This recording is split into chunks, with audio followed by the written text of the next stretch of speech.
What's up, y'all? Welcome to Hey, another Making Magic session with the amazing, dynamic Yashua Klos.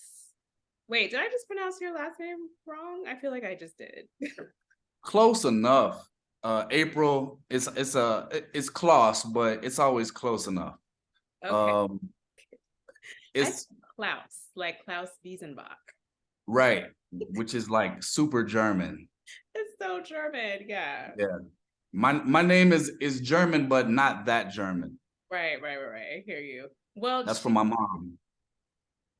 cheers to you. Cheers. Great to see you. Good to see you too. You're sipping on a margarita, and I'm Mhm. sipping on this like very experimental thing that I created. What's in there? It's rum, and it's like a rum milkshake essentially. Okay. Yeah. So there's what's it like horchata or Oh no, like a mix?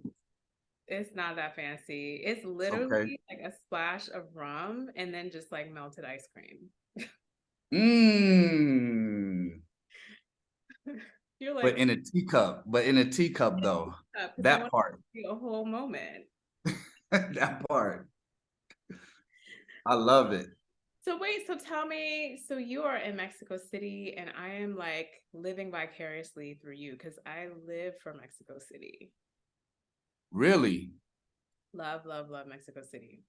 So I can't wait to hear about that and maybe get some recs from you. I just got here yesterday and Mm-hmm. I wanted to give y'all like a floral background because there's so much like lush vegetation here. Mm-hmm. There's like all these aloes and agaves everywhere. But I also didn't want to risk my sound quality. So I'm here in my hotel room. But believe me, like right out the window, it's just beautiful. It's like a whole different kind of architecture here. Mm-hmm. You What know, did they got that like kind of like Spanish colonial mix of architecture with like the kind of like ancient references to the Aztec Mayan culture as well. So it's like, and it's just gorgeous. Like 80 degrees out there right now. mm-hmm. And you know what's wild? It's 88 degrees in New York right now. Stop playing. Yes, that's why I have like a whole sweat mustache. It is hot. No, you look good. You're glowing. Uh-huh. Um, Wait, I'm, what I'm what neighborhood are you in? what am I in? This is wow, April. You just caught Is me it? out Wait, wait, not wait. knowing Can my I guess? neighborhood. I'm gonna I'm about to guess. look at it. Is it Condesa? No, it's oof. Roma. It's not Roma. I visited Roma yesterday. I'm mad that you know all of the neighborhoods. I love Polanco. it. Polanco. I'm in Polanco. Ooh, you're fancy. I know that's a cute hotel. Yeah, it's cool. The area of Polanco is really nice. Yeah. It's Yeah, it's very like their Fifth Avenue is there. I mean, their version of Fifth Avenue, I think is still there. yeah, it's here. Yeah. Yeah, yeah, I'm right on it.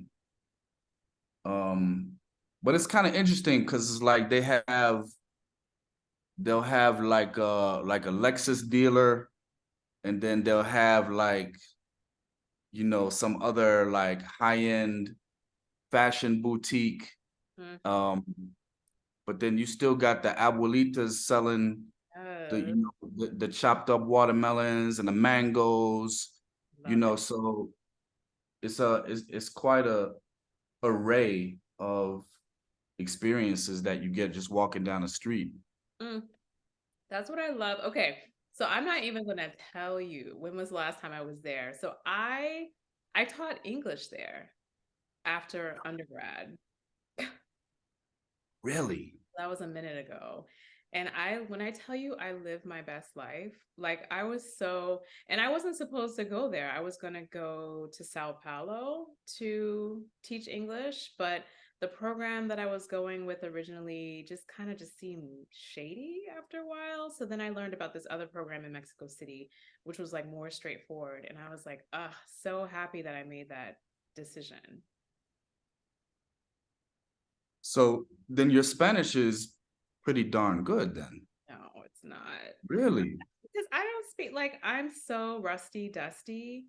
Like it, when I was there, and also when I was there, a lot of people that I was around, they spoke English. And then of course the people that I'm teaching English to, they're wanting to practice their English. So when I would go to restaurants and like when I would like get cabs and stuff like that, I would have to like dip into my Spanish, which was good. Right. You want to be kind of forced to speak the language because that's how you learn. But child, when I came back, I was not speaking like any, I wasn't keeping up with it. So it's Right. very dusty.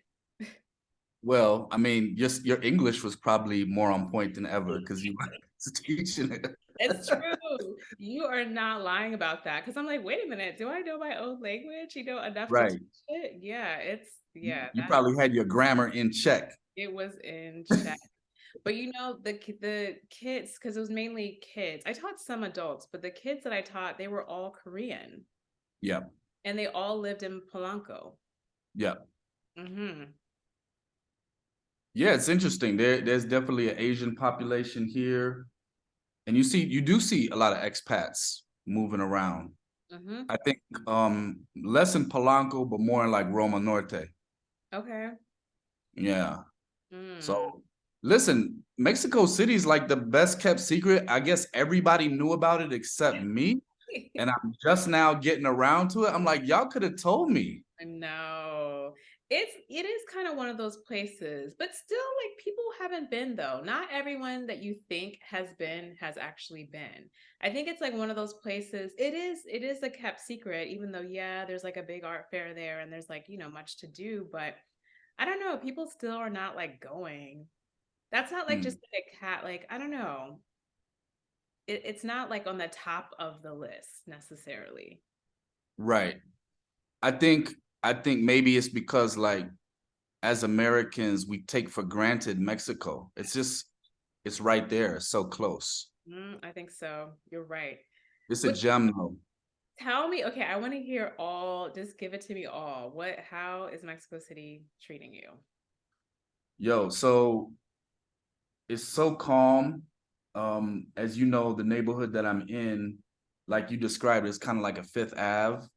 But I would say it's like Fifth Ave, but with nature everywhere, right? So it doesn't feel as kind of overly, you're not bombarded with the kind of commercialism and capitalism Mm, of Fifth Ave yeah. because people are moving slower. And there's also, I haven't figured this part out, but I would say half the people on the street are wearing like business attire.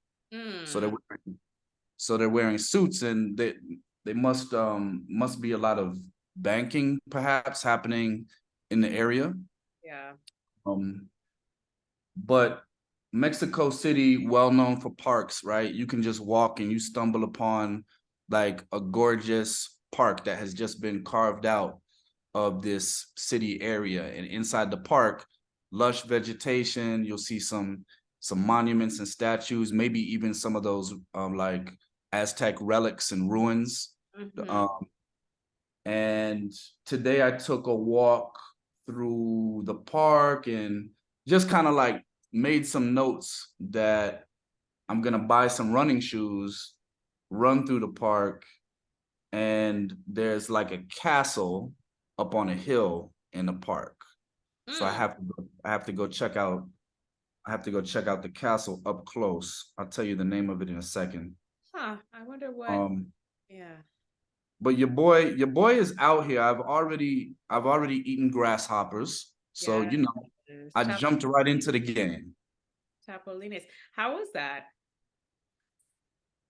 Um, the ones that I had, it was salty, but I'm not sure if it was the preparation. So they were inside of almost like a quesadilla. Mm-hmm. Um, so it kind of take, and there were, it's very, it had the more of the ingredients of a quesadilla. You had cheese and those, so it tasted a lot like that. But the I guess the meat was a bit salty. I don't know if that was the preparation or if they just have to keep them grasshoppers salted. They might have to do them like they do sardines and just keep them. Yeah, but them suckers was salty. Uh, Okay. All right. So no, we are not getting hypertension. No, we rebuke all of that. Um, that's so funny. Wait, did you get that from a restaurant or did you get it off the street, like from like a yeah, vegetable I went to Clandestine, which is a restaurant? restaurant I keep getting good recommendations for. Okay. All right. Yeah, Cool. Roma Norte. Yeah, it was pretty. It was a beautiful restaurant, nice ambiance. Mm-hmm. Uh, and of course, the mezcal makes it all work. Yeah, it does. Yeah, Yeah. Doesn't matter what you're eating if you're drinking mezcal. Yeah. Oh, I love it. Mexico to me, again, it's been a long time. It just felt like magic. Like I yeah. felt like I was stepping into magic when I was there. And it was like just the vibe from the people too. Like I don't know if you've like had a chance to like, I don't know, talk to people or just get a sense of just, I don't know, just the energy of the place and just it's hard to articulate, but everybody felt, I think I was telling you this the last time I saw you, that everyone felt like a creator, like a creative at heart, um, in a way, but just like in an effortless way, not even like this is what I do kind of thing. It's just that was just the vibe that I got, and I love that. I love that. Yeah, that's kind of like a New Orleans vibe. Like that's how I felt in New Orleans. Everybody kind of like it. Everybody's a creative. They just sometimes people will play an instrument or just tell a story, but they're all tapped into like how valuable it is to be kind of contributing to like a creative community, Mm-hmm. Ooh, and right? I love New Orleans too. Oh my gosh, I love New Orleans. I could see you loving New Orleans actually. Really? Did you? Oh yeah. Okay. Okay, Oh so yeah. tell me, now we're like shifting around. Tell me, did you get a reading in New Orleans? No, I did not. Okay. I did not. But of course, the energy is everywhere. Mm-hmm. Okay. Um, I was there for 2 months. I was Hmm. doing a residency at Joan Mitchell. Oh, dope. Yeah. Yeah, so I got to spend a good amount of time, and the energy is everywhere. Like, there's not a person in New Orleans that doesn't have like a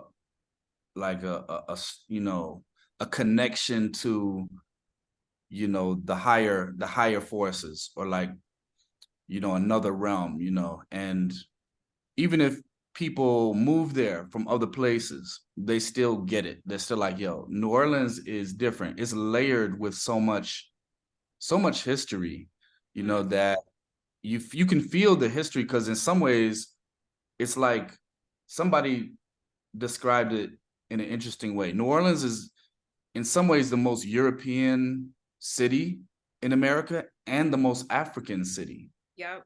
Facts. Yeah. Totally. That, yeah, and I guess in that way, have you been to Brazil? Not yet. Can't Okay. wait. You're gonna go and you're gonna go to Salvador Bahia. Wait, April, have you been everywhere No, already? no, Come sir. on. Nah.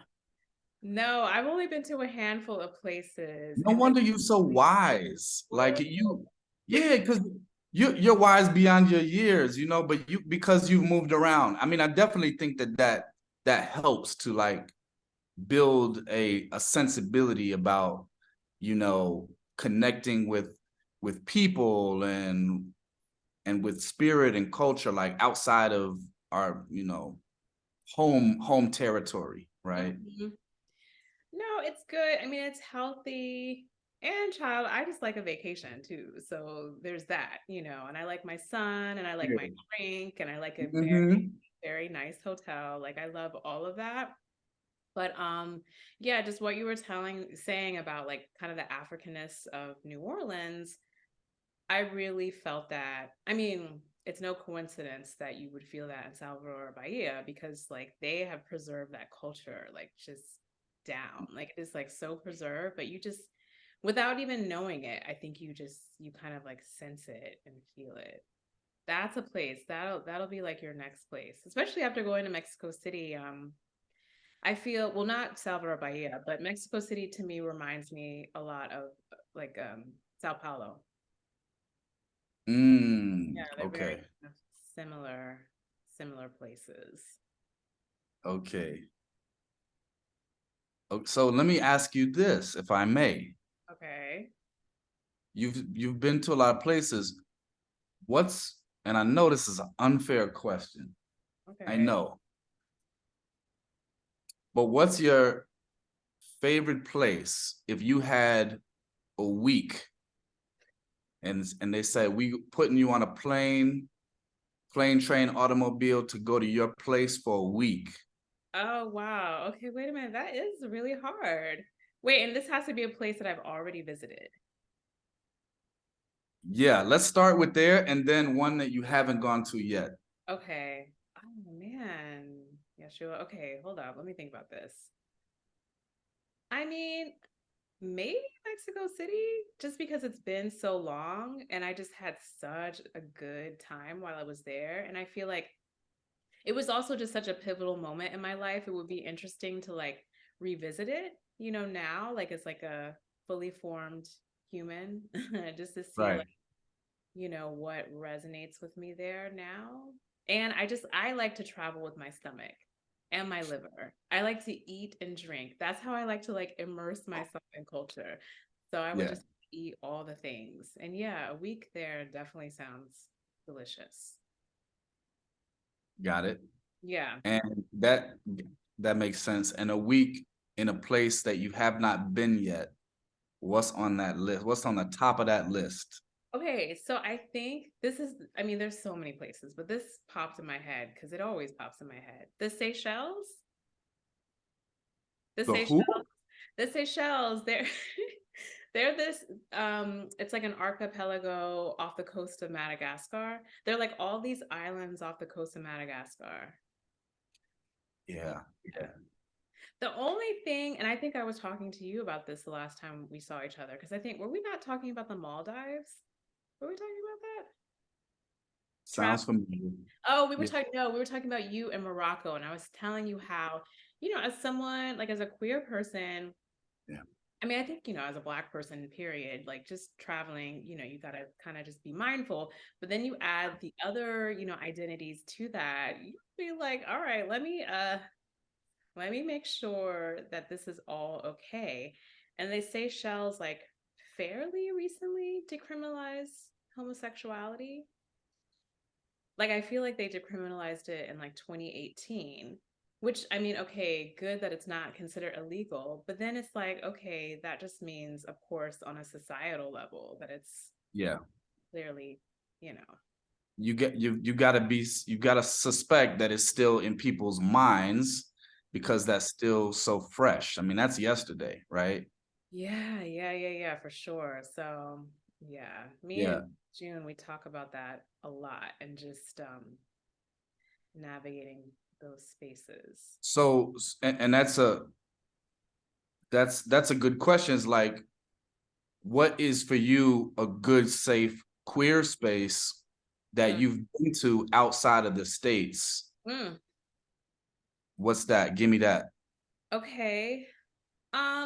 You're gonna laugh. You're like, girl, if you talk about Mexico one more time, but so not, I mean, Mexico City, I mean, at the time, I wasn't really exploring like, queer culture like that, but more recently, me and June went to Riviera Maya, like kind of like Cancun area, which I mean, I know like people kind of like side eye Cancun because it's like, I don't know, It's been there beautiful. at spring break. Beautiful from what I hear. Yeah. It is really beautiful and it is super, super welcoming. Like I'm talking like Right. as soon as we got off the plane and we're in the airport, they're like addressing us like as like a couple, like just all Okay. Okay. up on that. I was like, okay, All you know, right. Riviera Maya, let me find out. So that I've Interesting.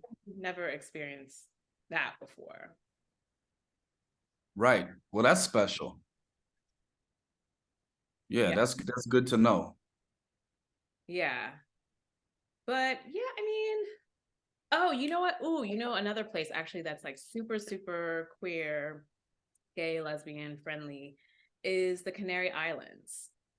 Ah, So before the pandemic, we went to like a couple of places. I was going to Freeze London because I was working on something and June came with me. I was like, oh, okay, let's like tack on like some other places. So then, you know, we went to Paris and we went to Lisbon and we went to the Canary Islands. And I did not know there was like a whole side of that beach that's like just gay. oh, really? Yeah, which is like kind of interesting too, like just considering where it is like geographically, like it's really close to like, I mean, it's technically part of Spain, but really it's North Africa, honestly.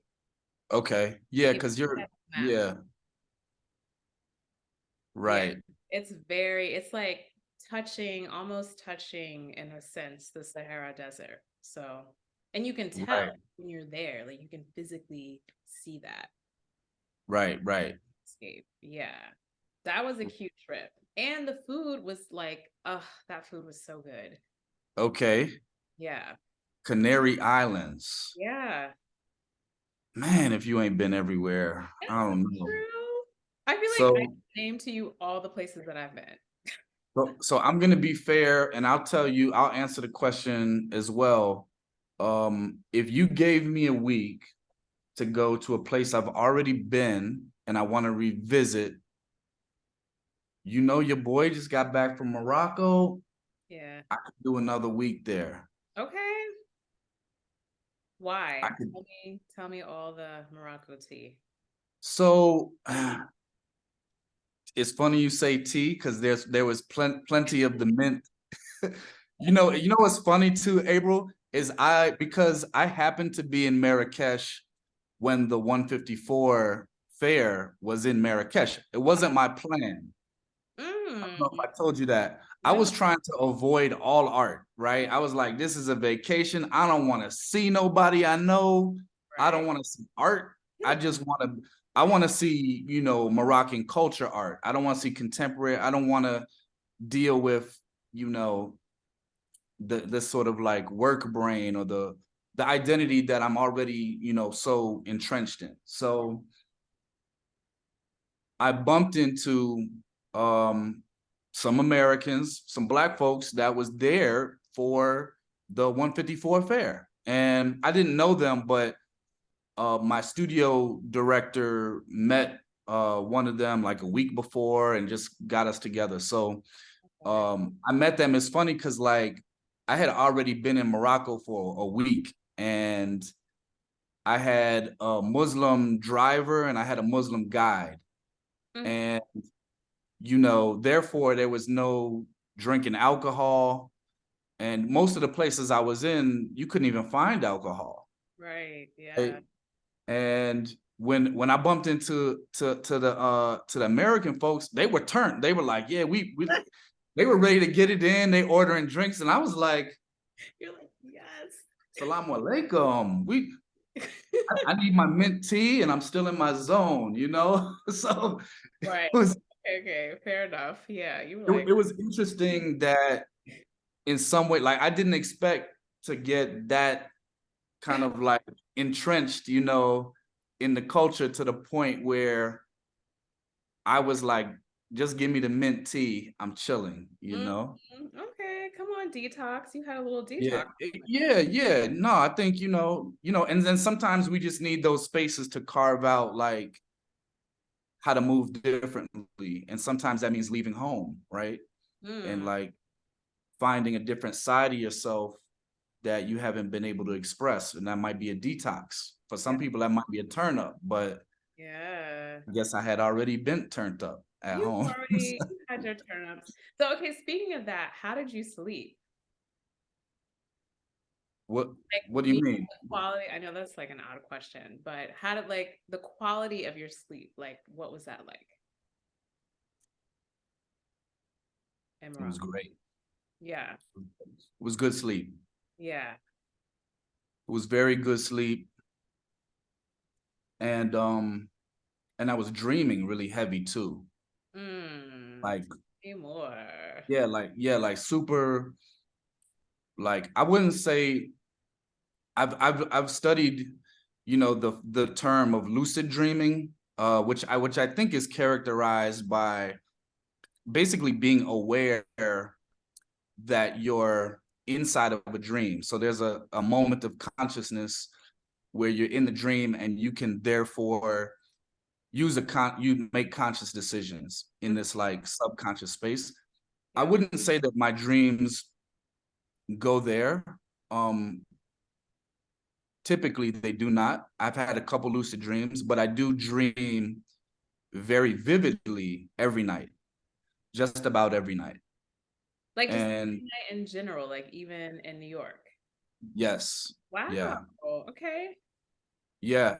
I mean, it's to the point, April, where I have devised a method when years ago when I started to really understand the value of listening to those dreams, I devised a method of keeping a notebook by the side of the bed, and I would wake up and I had a shorthand of how to describe the dream to myself Mm-hmm. once I was awake, right? Because you're sort of translating from this subconscious world into the waking world. Yep. It's like And symbols. Yeah, symbolism. and totally, and it could sound like complete gibberish you unless you're sort of conscious that you have to translate for yourself, because my mind, when I wake up out of a vivid dream, my mind always tells me, wow,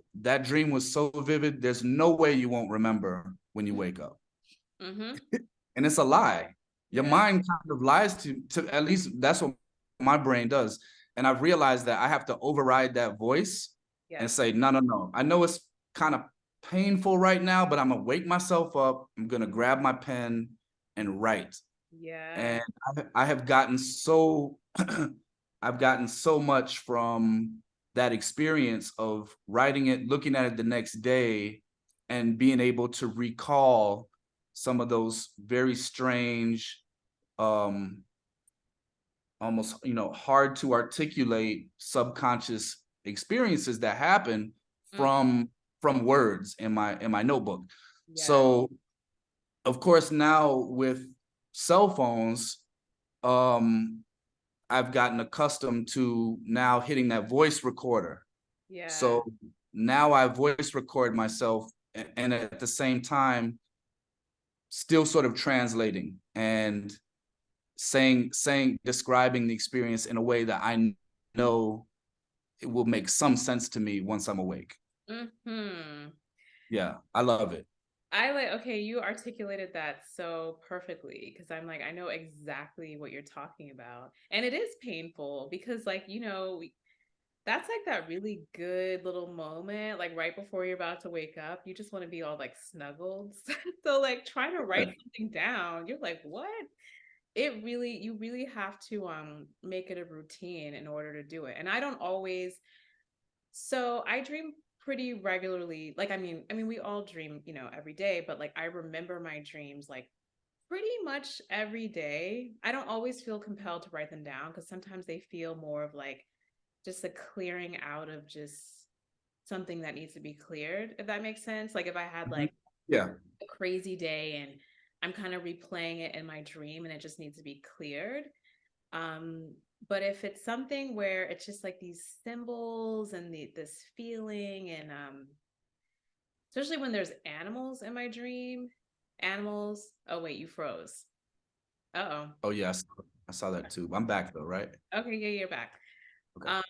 No, I was saying like the dreams that I tend to pay the most attention to are ones that have animals in it. And then anything that references like my childhood, in any dream where I'm in like some kind of classroom, or if I'm like writing something down or reading text, I'm like always trying to zero in on the text and remember like what it was, and then just write it down, even if it, like you said, it seems like gibberish, because sometimes, a lot of times, it's not like it'll be something like, oh, let me look up like what this means, and then it's just like, oh, okay, this is like a thing. So yeah, but I do it on my phone. I do it, I mean, I don't do voice recording because, child, my voice in the morning, I don't need to hear my voice in the morning and play it back. Oh no, it's rough. It's rough. So Yeah, mine is rough too. I'm like, I sound like a frog, but yes, exactly. I'm like, I can't torture myself like that. So I just do it in my notes. But that, when I tell you, the way I'm typing it in my phone, I have like literally like one eye closed. I look so crazy because I'm still asleep. I'm like half sleep as I'm writing it down. But I think sometimes that's better because you are kind of in this like almost lucid state. And when you're in that lucid state and you can actually write, I think some interesting messages come through that way. no, I agree because, and again, it's a weird, that lucid state is weird because you're sort of in between two worlds at that moment, right? And you have to stay there long enough to like translate it. You're Mm-hmm. like a bridge between the subconscious dream world and then your conscious brain that wants to make sense and logic of things, and you're in that space of trying to like translate to each brain. Mm-hmm. It's so fascinating. um I love it. yeah, it's amazing. It's amazing when you can do it and get something from that, right? I've had dreams where I have woke up, did a drawing, right? It was something I remember. You know my friend Zach Fabry. Mm-hmm. Zach Fabry is a brilliant artist, one of my favorite artists, favorite people. And I had such a such a vivid dream, rather, that he he gave me or showed me this object, a sculpture that he made. Mm. Okay. And he doesn't make sculptures really, but in the dream, he made this thing and it was mind-blowingly amazing. It was like an ancient star map, but it was made out of driftwood. It was like two driftwood pieces connected, and he had drawn symbols on it. So identify with what you just said, like about when you see script or text in your dream, because in that way it like becomes even more like a message, right? It's like a clear message that you can't ignore Yep. because we know what, right? The writing is on the wall. So Exactly. Yeah. that thing, and I got up and I drew it, and it had some text and symbols on it. And I remember feeling so proud of Zach from creating this thing. And I admired it so much. And I thought was brilliant. And then, you have that moment, you wake up and then the cloud lifts and you go, wait, I made that. That was in my mind.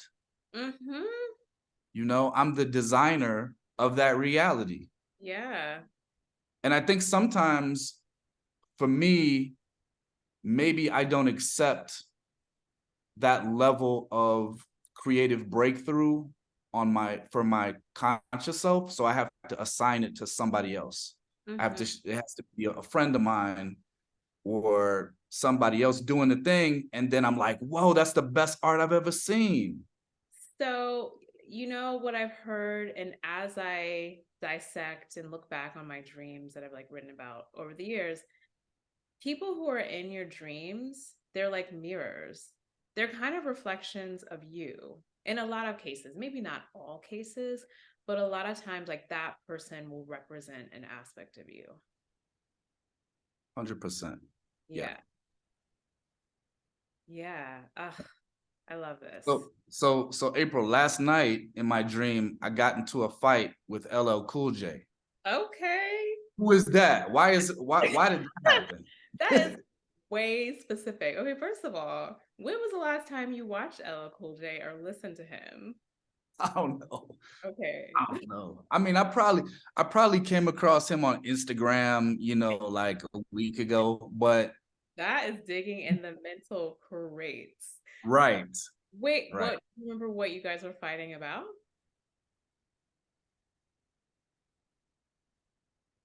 Yeah, I remember that we were part of a like we I know. Listen, this is why we love dreams, because it's like it so doesn't make sense, but believe me, it was so real at the moment. We were a part of like a sort of trained assassin gang. Okay. Yeah, and he had, I think I was leaving the gang, or yeah, it was him and some other people that were offended, or they wanted me to stay with the gang, and I was leaving. It was a separation, and they were attacking me, and I was defending myself. And LL stepped up. Mama said, knock you out. That's what happened.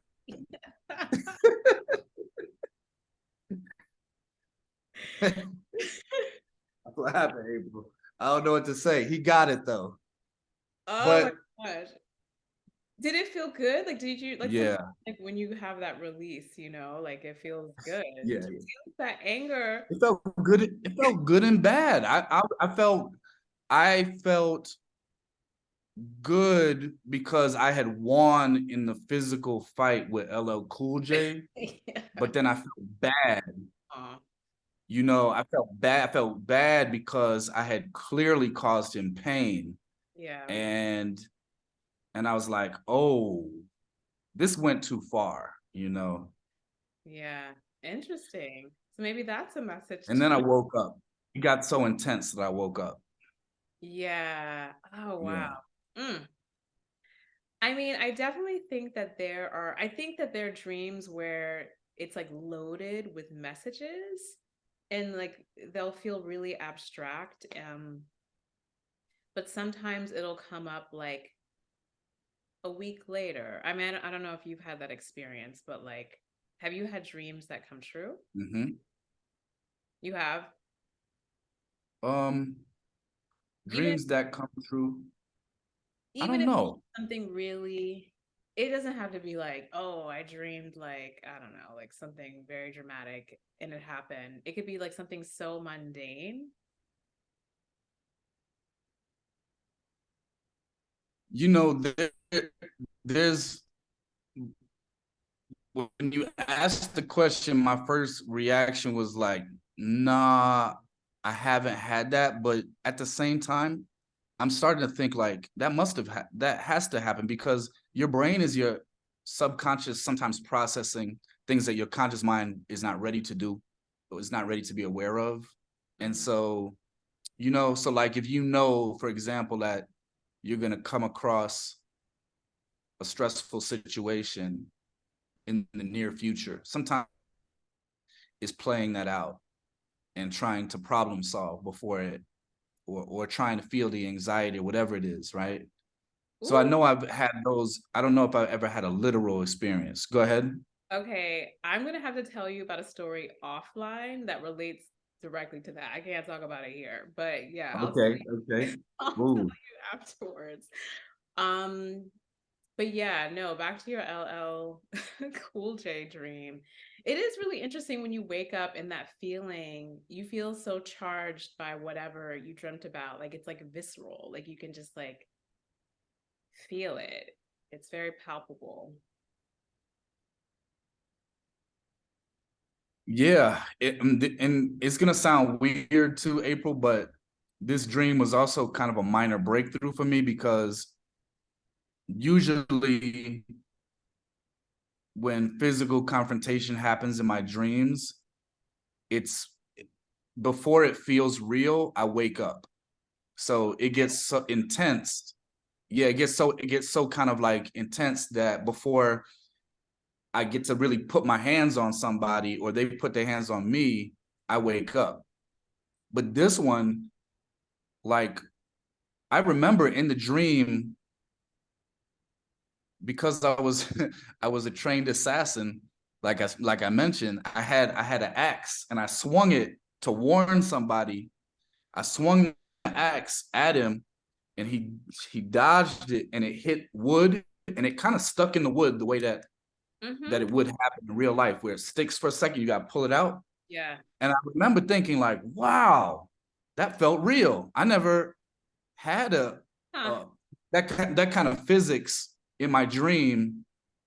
Also, I don't have a whole lot of experiences swinging axes in real life. I was about to say, I'm like, when was the Yeah. last time you swung an axe? See, this is why I can't. This is why I get. You got to be careful about telling people these dreams, because I know it makes me sound like I'm out here trying to fight LL Cool J. I'm really not.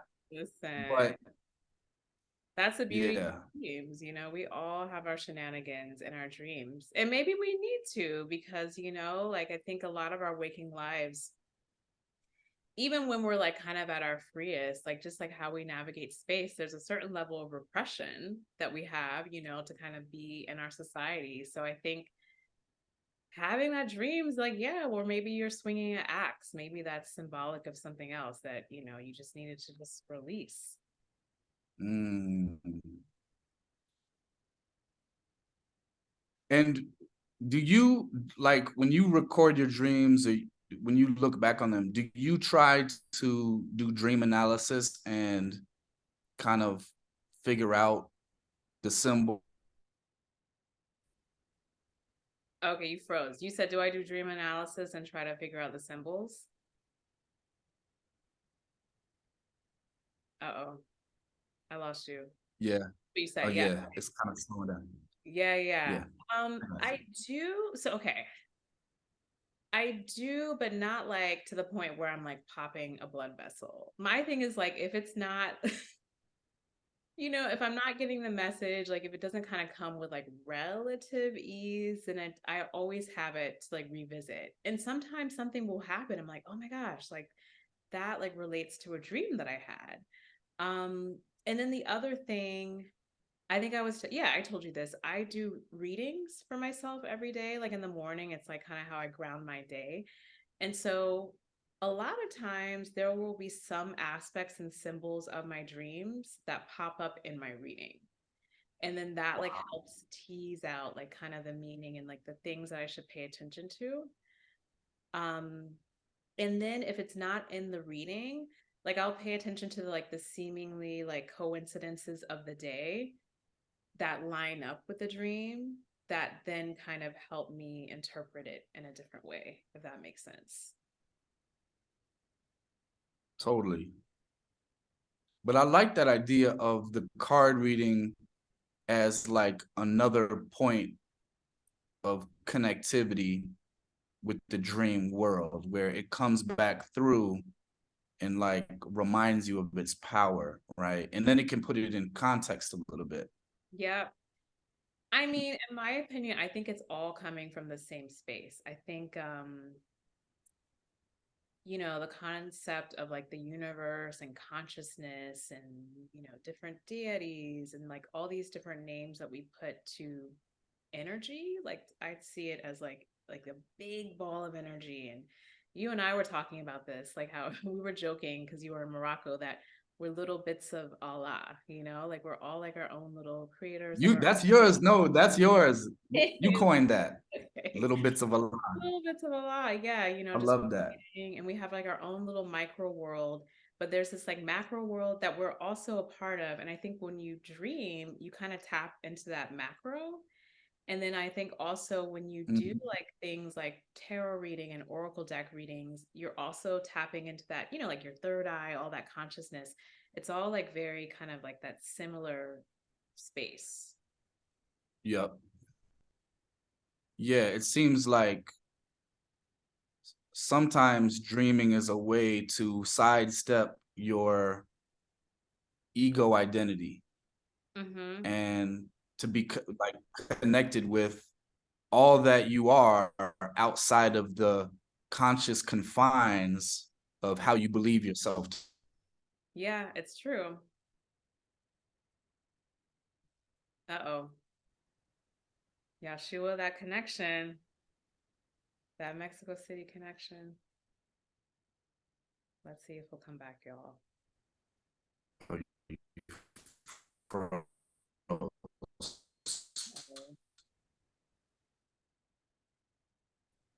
Okay, I think someone is like, we don't want you talking about this. This is too deep. Is it the Matrix? It's a matrix. But wait, okay, so on that note, should I give you a reading? Please, I would be honored. I've never done a reading. Would love this, April. Okay. Oh God, now I feel like pressure. Well, whenever I give reading, whenever I do it for myself, No pressure. I'm always just thinking about all the positive things that I could possibly envision in my head, all the things that I want to come true in my life. What that looks like.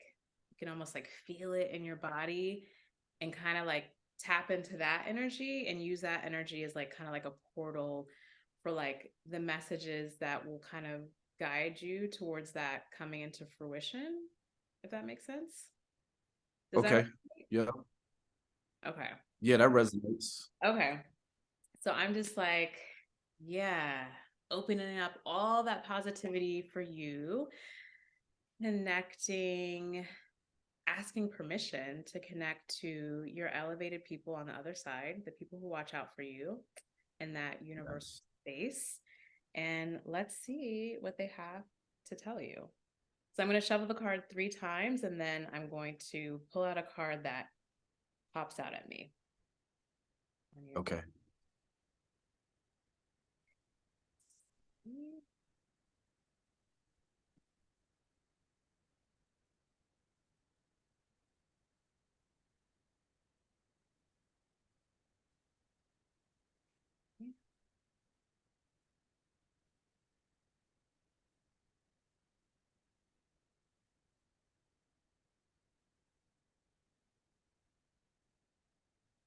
Okay. Gonna fan it out.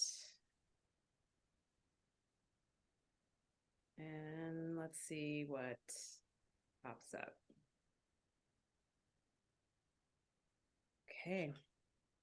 Okay. This is so wild.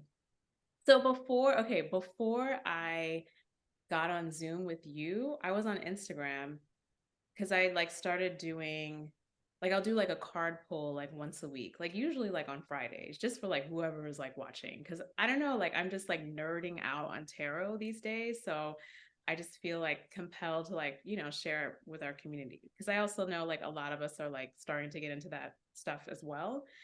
So this is the card that I just pulled. And I shuffle these cards well. I'm a good shuffler. So this just goes to show you like how you can't make this up. So this is the Hierophant card. And I'm going to explain to you what that means. Can you see? Hierophant. Yeah, Yeah. wait. I want to take a screenshot of that. Yeah. Got it. Shaky. Okay. Yeah. Okay. So what I always say, I mean, at least this is what I just said on Instagram, is to me, tarot is like learning a language.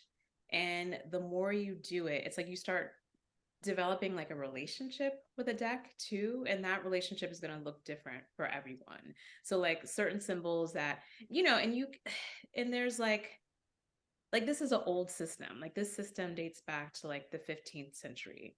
And these particular visuals, so I think the first tarot deck was an Italian deck in the 15th century, but this particular deck is the Rider Waite Smith deck with Pamela Coleman Smith and Rider Waite. They collaborated on this deck. And I think Rider was like sort of the mystic that was kind of like channeling these messages. And Pamela Coleman Smith was the artist that was, interpreting the messages. But I think she kind of did some like channeled stuff too. But anyway, so that deck they created like during the turn of the century. So it's been through lots of time, and with that time, people there are these kind of like baseline interpretations for certain cards, which I think is helpful, especially when you're starting it out and learning. For me, I've been doing it for a while. I mean, I've started doing it like in the beginning of 2020, which I mean isn't really that long ago, but I've been doing it every day since. Mm-hmm. So, and I've just gone down like the rabbit hole and just dissecting it. And it's really fascinating. So anyway, so with this card, this is what's called a major arcana card. So there's major arcana cards and minor. And to me, they're all important. But I think the major, it's almost like a punctuation in the sense. It's like there's like an emphasis when you like kind of pull these cards. And to me, like what this card says, so if you see at the top, it says 5. So a lot of tarot, I mean, all of tarot has correspondences with numerology and planetary correspondences, among other things. So number 5 in numerology reflects change, um, which is like kind of like what it's known standardly, like change and freedom. And I know for me, like, yeah, that resonates when I pay attention to 5s in my life. And then you'll like, so if you look at, you know, this sort of person, the central figure in the card, it's like this like person of influence, like whether that's like a politician or like a religious person, someone who has a platform. And you see that there's like, you know, these two guys like sitting before them, just paying attention, like waiting to hear what this person has to say. So when I pull this card, I think of your own personal like influence in your life, like whatever that looks like, and the platform that you have, and really like embracing that. And that in relation to number 5, maybe there's like some kind of shift to like some kind of change, like to lean into in relation to you, you know, as this like influential person with a platform. Like, what does that look like? Um, how can you lean Mm. into that more? Like, how can you lean more into the shift of like becoming more of that person in a sense? That resonates so much with me right now. I think that's like really what this sort of mini vacation, mini break has been all about for me, is like figuring out what the next steps are. My platform, as I see it, is my art. So Mm. it's really trying to figure out different avenues that I can be creative. Um, and I have already like on this trip only days ago, even yesterday, just thinking about like some new directions. Mm. Um, yeah, that are outside of the visual arts. Okay. Yes. Yeah. And these are ideas that have been kind of like gestating for a few years, but Mm-hmm. I think I finally came to the decision, like, you know, this is real. Like this need for this expansion isn't going anywhere. And Mm-hmm. so I'm figuring out how to honor that voice. So Yeah. that sounds right. Oh, I love that. Oh, I'm excited for you. I can't wait to hear what this next turning of the page is for you. Mm, indeed. Yes. Yeah, that's great. Well, on that note, okay, June is about to get on a call. I just heard her, so I don't want y'all hearing all her tea. So I'm going to close out, but you stay with me. I'm going to hit end. Sending everybody love who's watching this. Thank you for joining us. And until next time. Bye, April. Thank you so much for this. Appreciate it. Ah. Blessings.